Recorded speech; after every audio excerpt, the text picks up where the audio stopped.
Hello friends, today we will discuss about batch fermentation. In batch fermentation, as we know that in fermentation substrate is converted into the product with the help of some microorganisms in a particular time.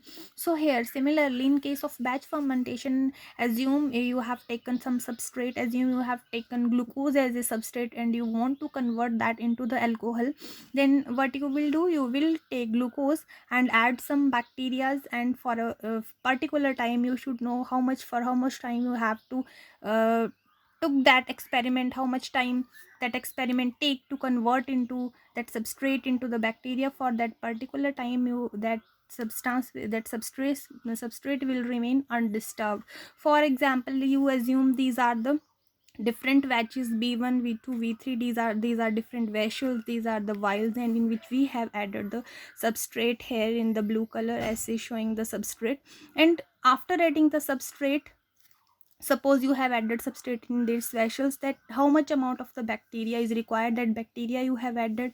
And same in vessel 2, you have again added substrate, same substrate, bacteria, same bacteria. Third while you have again added same substrate and same bacteria. After that you will closely tight the caps, and for a particular time that will be remain as it is, and after particular time that substrate will be converted into the product. In meanwhile, you will not add substrate again, you will add substrate only once.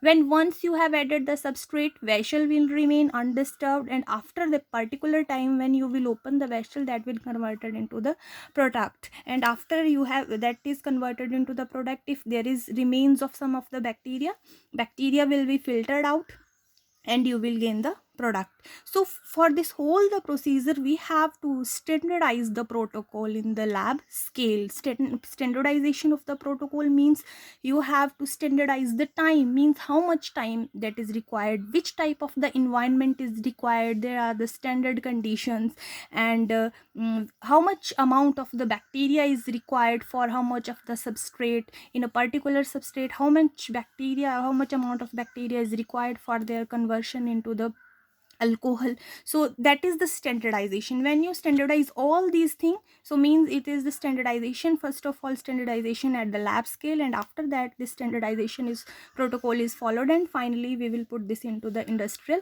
purposes. Mainly in this case, it is used for the production of alcoholic beverages and organic acids. So what are the advantages and disadvantages of batch fermentation? As we know that the batch fermentation, in case of batch fermentation, substrate is added only once, and after that when the whole the process is completed, we open the vials, and after that we obtain the product. So advantages are, this batch fermentation is quite simple process, it is very easy to operate and is inexpensive.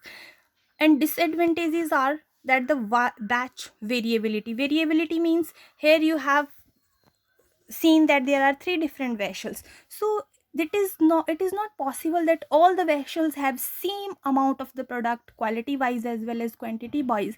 There will be almost same but not 100% same, there is somewhat a very little variability, means that is the batch variability. After that, next one is the downtime is associated. Downtime means, assume you have taken a vessel, you have put, first of all you have to sterilize that vessel. After sterilization you have to put substrate. When this whole the process is completed, after that you have again to wash the vessels, again to sterilize the vessels. Assume this whole the process is completed in the 7 days. After that 3 days again you are taking for the sterilization and for the washing and all, and after that you will add the substrate. So these 3 days remain totally wasteful. So there is somewhat wastage of the time, and this and all the thing, this is known as the downtime association. So to remove this, we have to use multiple containers at the time, and so on.